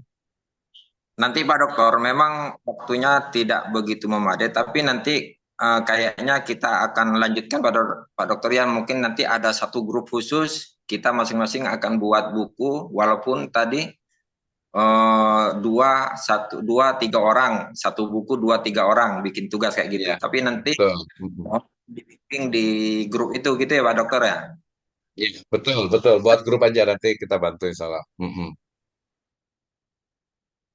ISBN dan lain sebagainya. Ya, Alhamdulillah di sini betul. sudah banyak ini para dosen-dosen kita. Di sini ada Pak Dokter Yandra dan lain sebagainya. Monggo Pak Sukri, Pak Ari. Monggo ada yang mau ditanyakan lagi? Ya, kita juga nanti bisa sinergi tadi ya. Oh ya, silakan Pak Muhammad Ari dulu. Silakan, Halo, silakan. Assalamualaikum Pak Ustadz. Waalaikumsalam warahmatullahi wabarakatuh. Silakan, Mangga. Jadi gini Pak, kemarin kan sebelum apa ya kan kita kan diminta sama Pak Ketua nih, coba Video kawan dosen ini dicarilah judul buku nanti kita konsultasi langsung sama Pak Dokter kan gitu. Nah, jadi tadi saya tertarik Pak, slide terakhir tadi kan writing with AI tadi. Nah, jadi saya tuh nyari referensi judul buku tuh dari AI tadi Pak semalam tuh. Nah, jadi saya ketemu nih eh, satu judul buku yang kalau judulnya dari saya Pak, tapi kalau subbabnya, nah itu saya menggunakan AI. Nah, jadi buku yang saya judul bukunya itu saya mau tulis tentang revolusi ekonomi, peran ekonomi Islam dalam masa depan Indonesia Pak. Nah, mungkin saya bisa kirim nanti Pak ya di chat Pak ya. Boleh, boleh, boleh. Oke, Pak ya. Oke, terima kasih Pak Muhammad Ari ya. Jadi Iya Pak. kemarin itu kita memang sepakat ya dengan Pak Masrum ya. Jadi kita yang manual dulu nih. Kalau yang AI ya nanti boleh lihat di YouTube saya itu sudah lebih dari 4 kali ya saya buat pelatihan tentang menulis buku daras termasuk juga artikel jurnal itu menggunakan AI ya, menggunakan artificial intelligence. Saya biasanya menggunakan satu ChatGPT dengan Gemini ya. Kemudian yang keduanya pakai typeset.io, kemudian juga pakai Perplexity. Sekarang kita sudah bisa menggunakan Quillbot juga untuk memudahkan dalam narasi, new idea, dan juga ide-ide lanjutan dari tulisan yang kita lakukan. Jadi blank spot atau apa itu sudah nggak ada lagi tuh ya untuk penulisannya. Nah, tadi terkait dengan judul nih, saya suka nih biasanya tuh langsung revolusi ekonomi ya masa depan. Nah, itu revolusi ekonomi, peran ekonomi Islam dalam masa depan Indonesia. Ini kayak judulnya tuh, ini bukan judul buku nih, ini kayak judul jurnal biasanya itu ya. Judulnya jurnal ya, walaupun bisa saja, tapi biasa kalau judul buku itu dia lebih singkat, padat gitu ya. Jadi kalau saran saya kalau mau judul buku ya udah langsung aja, agak lebih menggelegar gitu ya, menyala abangku katanya gitu ya. Jadi revolusi ekonomi Islam di Indonesia misalnya gitu ya. Jadi nggak revolusi ekonomi, peran ekonomi Islam dalam masa depan Indonesia. Jadi kalau cuma peran itu ya nanti kayak kayak skripsi jadinya gitu ya. Jadi langsung saja revolusi ekonomi Islam di Indonesia ya, atau untuk Indonesia yang lebih baik, atau revolusi ekonomi Islam di Indonesia hari ini dan masa hadapan. Keren tuh judulnya. Nah, berarti karena dia sebelah revolusi ekonomi, ya isinya itu yang standar dulu aja gitu ya. Jadi pahamkan dulu pembaca tentang apa sih ekonomi syariah gitu ya. Bagaimana dasar-dasar ekonomi syariah, nilai-nilai ekonomi syariah, prinsip-prinsip ekonomi syariah, perbedaannya dengan kapitalisme, dengan misalnya konvensional lah secara umum gitu ya. Baru kita lihat bagaimana sistem ekonomi yang ada di Indonesia ya. Kemudian bagaimana kemudian ekonomi Islam itu, ekonomi syariah itu sudah masuk ke ranah ekonomi Indonesia sekarang ini. Peluangnya, tantangannya sampai kepada kira-kira ke depan itu akan seperti apa. Gitu ya. Ini menarik nih. Saya sebenarnya kemarin sedang menyusun juga judulnya itu menjangka Nusantara, ya menjangka Indonesia sebenarnya itu inspirasinya itu jangka Jayabaya itu. Nah, gitu. Jadi kira-kira Indonesia itu akan seperti apa, terutama memang dari sisi ekonominya sih. Gitu ya. Jadi prediksi ya, mungkin kalau di disiplin itu ada futurologi ya, ilmu masa depan gitu. Jadi Indonesia itu akan seperti apa nih politiknya, tapi kita ke ekonominya aja ya. Ekonomi Indonesia itu akan seperti apa sih sebenarnya? Walaupun nggak lepas dari politik juga ya. Teman itu bikin buku tentang politik ekonomi syariah di Indonesia. Nah, itu juga disiplin ilmu baru tuh. Ya, jadi kalau revolusi ekonomi itu ya sebenarnya lebih tepat bagaimana, ya betul sih, saya juga setuju kalau menggunakan kata revolusi. Kenapa? Karena misalnya anak muda sekarang, bukan anak muda ya, mahasiswa, itu organisasi mahasiswa yang paling aktif itu adalah mahasiswa ekonomi bisnis syariah gitu ya. Jadi termasuk juga saya boleh mengatakan bahwa mestinya ekonomi Indonesia itu bersyukur, berterima kasih kepada ekonomi Islam. Wah, karena saya memang MEI gitu ya, SEMI gitu. Jadi saya suka lah ekonomi pasti gitu. Tapi kalau kita dosen itu harus deep, more deep gitu ya, harus harus lebih mendalam gitu ya. Jadi jangan sampai kayak buku-buku, harus ada nilai novelty-nya. Revolusi ekonomi syariah kayaknya adalah novelty-nya bahwa ini memang sebuah revolusi, ini bukan main-main, ini bukan sebuah kebiasaan. Kebetulan saya juga tergabung di grup apa untuk EIA pusat gitu ya. Mungkin nanti boleh diskusi tuh sama ya Salafuna Soleh ya lah ya di ekonomi syariah ini. Ya ada Pak Safi Antonio, ada lagi misalnya apa Pak Iqbal gitu ya. Banyak lah apa tokoh-tokoh Pak. Kemarin saya juga belajar juga ke Pak Karnen Ketatmajan yang masih hidup juga, beliau Pak Asarya gitu ya, peneliti BI yang beliau itu sangat concern dengan ekonomi syariah terutama keuangan syariah ya. Dan itu tadi bukan alasan kalau untuk bilang jauh gitu. Jadi apa istilahnya tuh kuburkan lah ya kata-kata terlalu jauh gitu ya. Jangan nggak ada ini sih kalau menurut saya gitu ya. Nah, seperti itu ya. Jadi revolusi ekonomi Islam di Indonesia. Topiknya seperti apa, pendahuluannya, outline-nya tadi sudah saya sebutkan mudah gitu ya. Itu mungkin menjadi ini kayaknya menarik nih gitu ya. kalau ada strategi di luar teknis nih ya, saya sebutkan nih. Jadi strategi di luar teknis itu biasanya, oh saya kan mungkin tadi masih agak minder baru, ya udah nanti kita bisa hubungi siapa, misalnya ada Prof. Nurul Huda misalnya atau Prof. Arif gitu ya. Banyaklah prof-prof yang mereka itu bisa kita boleh Prof ini minimal kalau mau itu kata pengantar atau mungkin boleh Prof dibaca bukunya mungkin namanya dimasukin. Nah, itu juga non teknis sebenarnya itu ya itu juga menarik itu mungkin kata biasa kalau yang standar itu kata pengantar dari ekonom lah gitu ya mungkin yang dekat itu juga yang bagus Pak mantan menteri itu Pak Bambang Brojonegoro misalnya itu kan komitmennya tinggi tuh untuk ekonomi syariah itu ya nah di KNKS juga kita banyak teman juga di sana juga gitu ya itu juga pokoknya menarik karena gini kalau ekonomi syariah jujur nih ya ini murni dari sisi keilmuan jadi bentuk dan kontribusi ekonomi syariah secara real itu masih dipertanyakan dalam konteks Indonesia gitu ya. Itu tapi ini off the record gitu ya.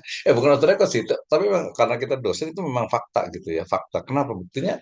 Ya masih nggak semuanya gitu. Makanya kita nagih nih janji wakil presiden misalnya akan melahirkan apa ahli-ahli perbankan syariah, ekonomi syariah.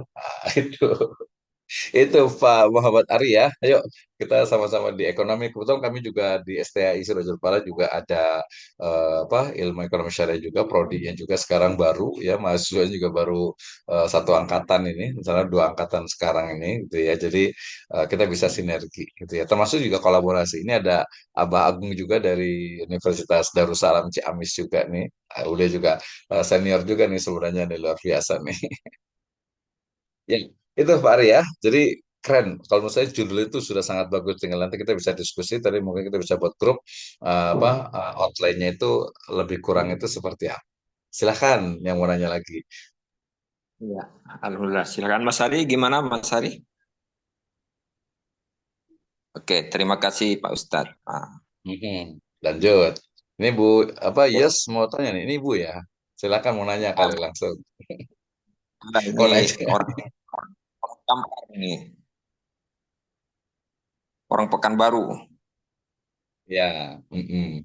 Silakan. Jadi kalau saran saya sih memang tadi ya pertama itu memang BKD LKD kita sebagai dosen, kemudian juga untuk mahasiswa juga. Jadi gini, kalau di kampus kami juga kebetulan buku itu menjadi wajib. Kenapa? Karena kami menerapkan hybrid ya, hybrid learning. Jadi nggak full offline gitu ya. Jadi ada beberapa kelas yang online, apalagi yang S2, yang PAI, kami punya S2 PAI itu sebagian itu memang online ya.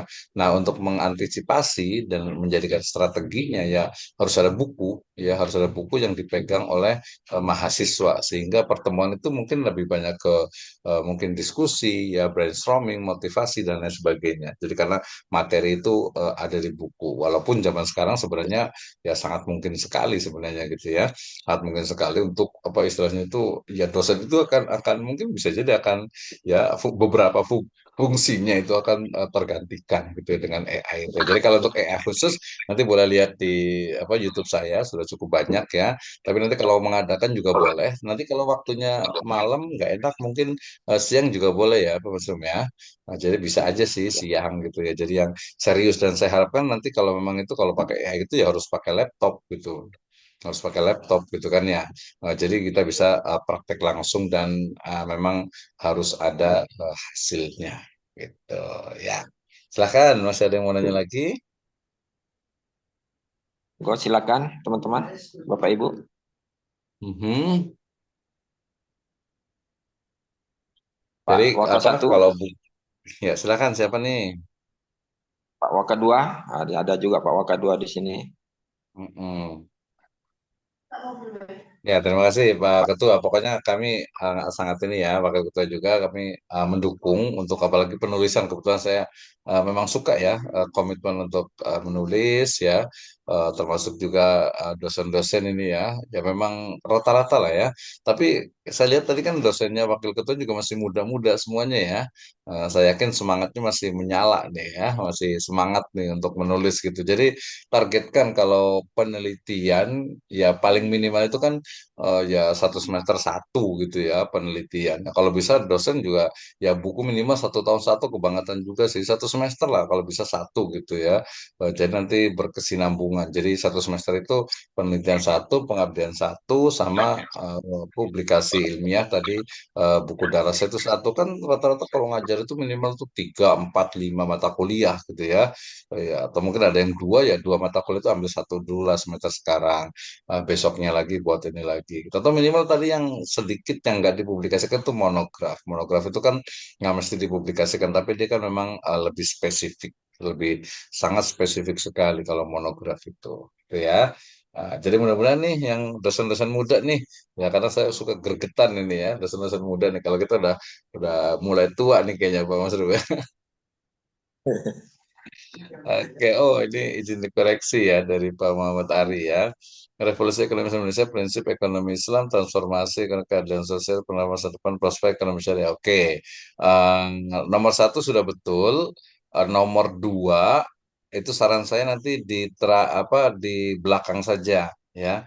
Di belakang saja. Kemudian keadilan sosial itu masih bisa tuh. Jadi nomor tiga itu bisa naik ke nomor dua ya, kemudian nomor dua naik ke nomor tiga. Tapi saran saya sebaiknya karena ini adalah buku daras gitu ya, buku ajar, saran saya sih kalau bisa 10 atau 12 bab. Jadi jangan 5 lah ya. Jadi ini juga masih terlalu sedikit nih. Pertama bicara tentang prinsip, tiba-tiba prinsip oke lah ya. Pengertian juga kan di awal ada juga ya. Pengertian dan ruang lingkup ekonomi Islam gitu ya, atau ekonomi syariah. Tuh. Jadi 10 lah ya, 10 atau kalau bisa sih 12. Saya biasa bikin itu 12, 12 bab, 12 bagian gitu ya. 12 bagian. Karena kan rata-rata standar itu kan pertemuan mahasiswa juga 12 pertemuan. Ini bisa dikembangkan nih. Misalnya kalau tantangan dan pembatasan dalam penerapan ekonomi syariah ini mungkin oke, itu tadi ya. Tadi yang pertama ini ya. Jadi prinsip oke, setelah prinsip itu mungkin perlu sebelum itu ada pengertian dengan ruang lingkupnya, kemudian transformasi saran saya itu dibelakangkan gitu ya, atau dia akan disinggung di awal di latar belakang ya. Baru keadilan sosial dalam ekonomi syariah, ini tentang bicara keadilan sosialnya, kemudian tadi ruang lingkupnya, kemudian juga values atau nilai, termasuk juga sebenarnya sumber ya, sumber dari ekonomi syariah, ekonomi Islam itu kayaknya menurut saya wajib tuh untuk diletakkan sumber-sumber ekonomi Islam. Kenapa? Karena mestinya ekonomi syariah itu kan dari dulu gitu ya, artinya pemikiran-pemikirannya itu bisa digali gitu ya. Nah, kemudian baru kita bicara juga karena ini adalah ekonomi di Indonesia, kita juga perlu bahas tentang sistem ekonomi di Indonesia. Itu satu bab tersendiri tuh. Ya, satu bab tersendiri sebenarnya hanya menjelaskan tentang kebijakan ekonomi di Indonesia itu seperti apa sih. Misalnya nih kemarin yang ramai itu tentang baru hari ini ya pajak 12% gitu kan ya. Itu kan ekonomi banget itu, ekonomi sekali itu ya, ekonomi sekali. Artinya 12%. Kenapa sih menerapkan pajak? Kebetulan saya juga di penerbit, saya punya penerbit kecil ya. Saya ada proyek di Kementerian Keuangan. Nanti kalau perlu boleh juga tuh buku-bukunya banyak tuh. Jadi sudah hampir 4 tahun terakhir ini. Jadi ada di Kementerian Keuangan itu divisi khusus untuk utang gitu ya. Jadi salah satu risetnya menunjukkan sebenarnya utang di Indonesia itu masih masih aman sih gitu ya. Jadi baru 30%. Ya, kalau sudah di atas 50%, yaitu itu berbahaya. Teori ekonomi negara dengan utang sebagai sumber pendapatan negara gitu ya. Termasuk tadi juga pajak gitu ya, pajak. Jadi makanya mestinya ini agak sedikit ini ya, ini mungkin kritik saya terhadap ilmu ekonomi syariah, karena kebanyakan ya prodi ilmu ekonomi syariah itu kebanyakan jadi itu ke ekonomi, ke bisnis, atau mungkin ada juga yang ke keuangan. Jadi ekonomi itu agak berkurang. Kebetulan saya juga di ekonomi syariah, kemudian juga sebelumnya juga prodi di S2 ekonomi syariah. Jadi mestinya memang, tapi ya sedikit dilematis gitu. Kenapa? Karena yang dibutuhkan itu soal itu kan ya bisnisnya. Kalau ekonom gitu kan orang teoritis sekali harus ke Jakarta, ada Kementerian Keuangan dan lain sebagainya.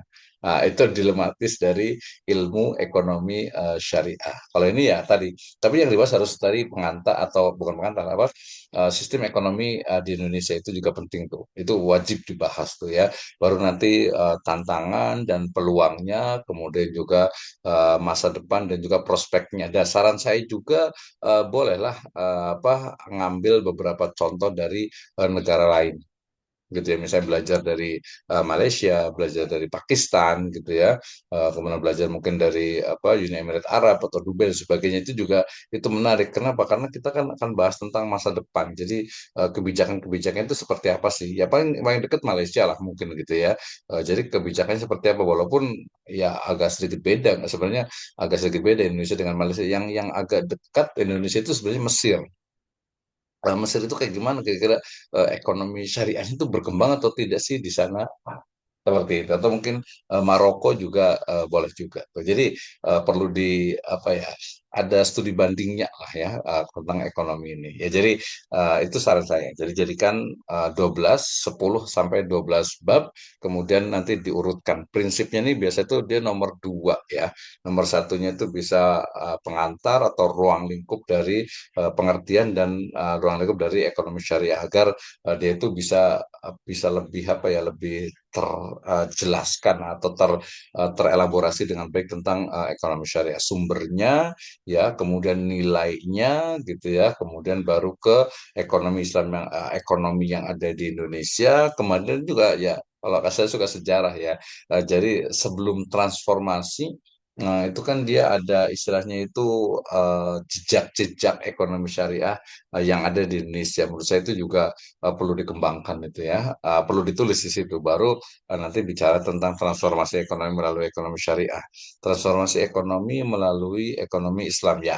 Mungkin kata-katanya aja lah perlu diperbaiki sedikit gitu ya. Kalau transformasi itu kan perubahan ekonomi ya, perubahan sistem ekonomi ya. Betul sih, ini sangat ekonomi sekali. Jadi kebijakan-kebijakan ekonominya kira-kira kayak gimana sih? Ya paling simpel, kenapa sih bank itu misalnya ya apa konvensionalnya tuh masih tinggi, kebijakannya kayak gimana sih sebenarnya?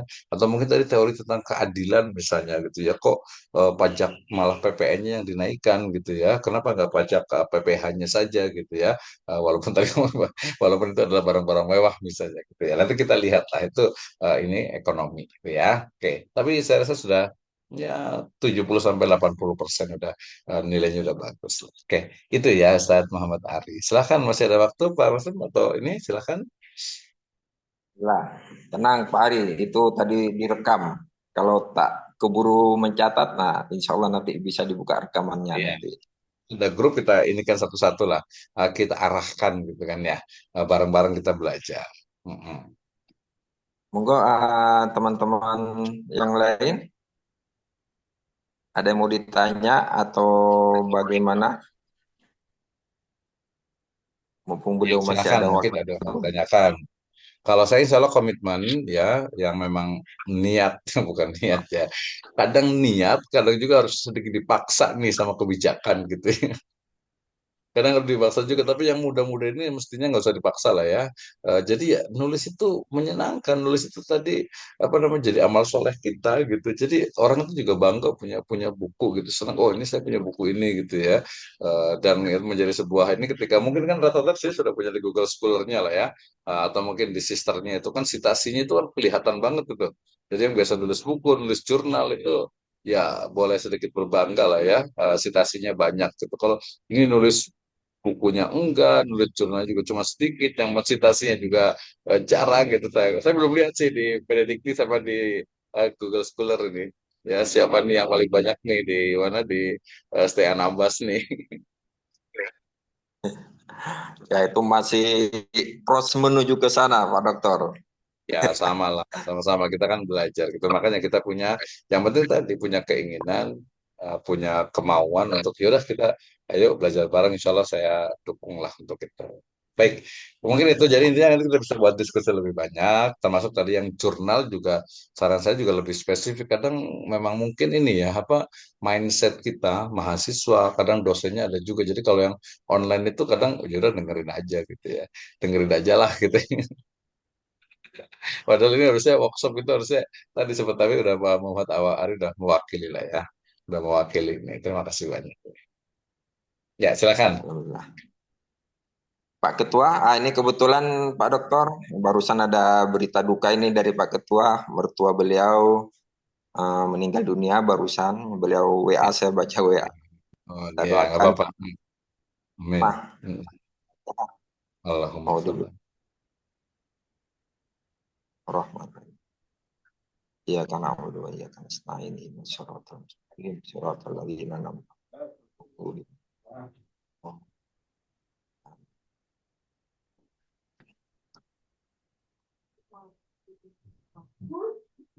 Ya, teman-teman, sebelum kita akhiri, nanti kita lanjut di grup. Ada yang mau menyampaikan? Pak Ketua, Pak Waka 1, Pak Waka 2, dan lain-lain. Kalau tidak ada, kita akhiri. Nah, baik, statement mungkin. Closing statement. Oh, ini ada pertanyaan nih kayaknya nih. Dari Pak Dr. Yandra nih.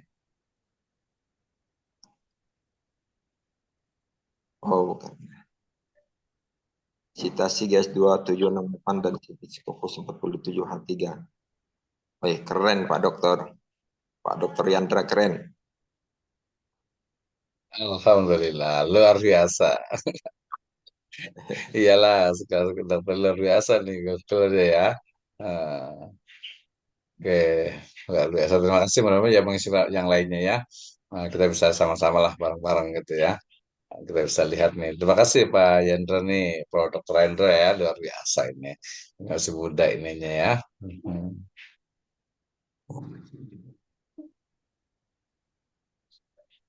Baik, sebelum kita tutup ada closing statement Pak Dokter. Oke, oh sudah berarti ya. Baik, terima kasih.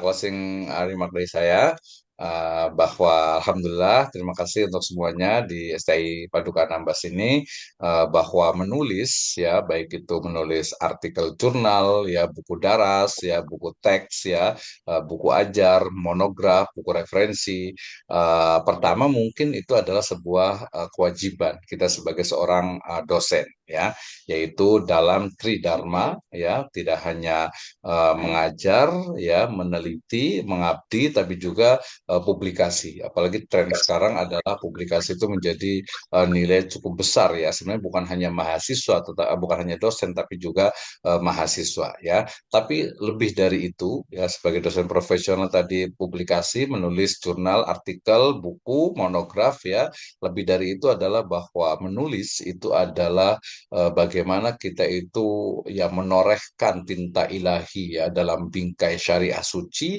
yang itu menjadi amal insani ya mudah-mudahan ya tulisan kita buku kita artikel jurnal kita itu menjadi amal soleh kita ya menjadi penolong kita juga menjadi amal kebaikan yang akan memberatkan timbangan kebaikan kita karena mungkin ya begitu banyak kekurangan kesalahan dosa maksiat yang kita lakukan sehingga mudah-mudahan tulisan kita itu menjadi ya penyeimbang lah minimal atau mudah-mudahan menjadi pemberat dari amal kebaikan kita dan tentu saja secara ukhrawi bermanfaat di akhirat dan sementara di dunia itu menjadi inspirasi ya memberikan pengetahuan, pengalaman ya pemahaman terhadap orang yang membacanya. Maka dengan menulis Anda akan abadi tentu saja ya ketika mungkin jasad ini sudah tiada, sudah tidak ada lagi bentuknya, maka tulisan kita masih ada dan menjadi amal ibadah kita yang insya Allah pahalanya terus mengalir. Ya, Imam Al-Ghazali mengatakan jika Anda bukan anak raja, maka menulislah. Jika Anda bukan anak seorang pembesar, maka menulislah. Karena qayyidul ilma bil kitab ya. Ikatlah ilmu itu dengan tulisan. Dan manfaat utama yang kita dapatkan dari menulis sejatinya itu adalah untuk diri kita sendiri. Learning by writing ya. Dengan menulis kita akan mampu belajar kembali Jadi bukan hanya menulis itu untuk orang lain, tapi manfaat pertama yang kita dapatkan itu adalah menulis untuk diri kita sendiri. Saya merasakan sekali bagaimana ketika kita misalnya mencari sebuah hadis, mencari sebuah ayat, mencari sebuah pendapat dari ulama, kemudian juga tokoh-tokoh, formula-formula, rumus-rumus atau teori-teori dari para tokoh, kita cari dari berbagai tempat ya, baik itu offline ataupun online, dan kita mendapatkannya. Itulah sebenarnya ilmu yang sangat luar biasa, dan itu memang ya pekerjaan kita sebagai seorang dosen. Ya, sekali lagi bahwa dosen itu bukan hanya mengajar. Kalaupun mengajar, mestinya ada integrasi dalam pembelajaran, yaitu hasil dari riset yang kemudian dipublikasikan yang bisa dibaca oleh semesta, oleh dunia. Demikian, wallahu a'lam bishawab. In wajadtum shawaban fahuwa minallahi azza wa jalla. In wajadtum khata'an fahuwa minni wa jazakumullahu khairan. Assalamualaikum warahmatullahi wabarakatuh. Waalaikumsalam warahmatullahi wabarakatuh. Alhamdulillah. Terima kasih, jazakumullah khair wa ahsanal jaza Pak Dokter atas ilmunya Ya, pada saya selalu. hari ini. Insya Allah kita akan sambung di grup WhatsApp sampai Siap. betul-betul. Insya Allah Harus Pak Dokter ya. terbit. Iya, harus terbit. Nanti termasuk jurnalnya juga. Nanti mau spesifikkan tentang jurnal, boleh juga nanti. Ya. Terbitnya di Pak Dokter ya. Siap, insya Allah. Sekalian. Itu pengurusan ISBN gimana Pak Dokter? Iya, ISBN sekarang sudah buka lagi. Ya, ISBN itu kan sebenarnya kan memang gratis gitu kan ya. Cuman kan harus ada layout covernya, kemudian nanti setor ke Perpusnas itu 2, ke Perpusda 1, kemudian nanti untuk apa? Untuk penerbit itu 1. Itu aja sih sebenarnya. Jadi nggak susah gitu ya. Nah, sekarang juga banyak di apa paket-paket itu dari mulai ada yang 350.000, ada yang 500.000 gitu. Sebenarnya ISB-nya itu gratis. Paling nanti ada materai, surat pernyataan itu kan 10.000 gitu. Tapi kan ketika mendaftar ISBN itu kan tadi harus ada apa covernya. Bikin cover ya paling gampang sekarang pakai Canva biasanya. Tapi kan harus ada orangnya gitu kan ya. Nah, gitu. Jadi kalau nanti ada terus ngeditnya kan dia perlu ada editnya. Jadi editannya, halamannya, halaman depannya itu kan perlu tuh, gitu kan. Sama tadi kewajiban 2 Perpusnas, 1 Perpusda, sama penerbit 1. Berarti 4 itu nanti disetorkan ke masing-masing tempat tadi itu. Jadi sebenarnya ya kalau ke daftar ke sananya gratis. Kalau memang yang daftarnya itu adalah kebetulan saya punya penerbit Pustaka Alamiah itu, jadi ya memang apa bisa melalui penerbit itu ya. Terus tadi kalau umpamanya bukunya bagus ya saran saya bisa terbit, misalnya buku saya ada 3 ya di Gramedia itu. Nah, di Gramedia bisa juga, kemudian di Raja Wali Press juga, di Salemba 4 juga, kemudian di misalnya juga di mana lagi di Rosda gitu kan ya. Banyak lah gitu ya. Kalau mungkin itu yang levelnya high level tinggi ya.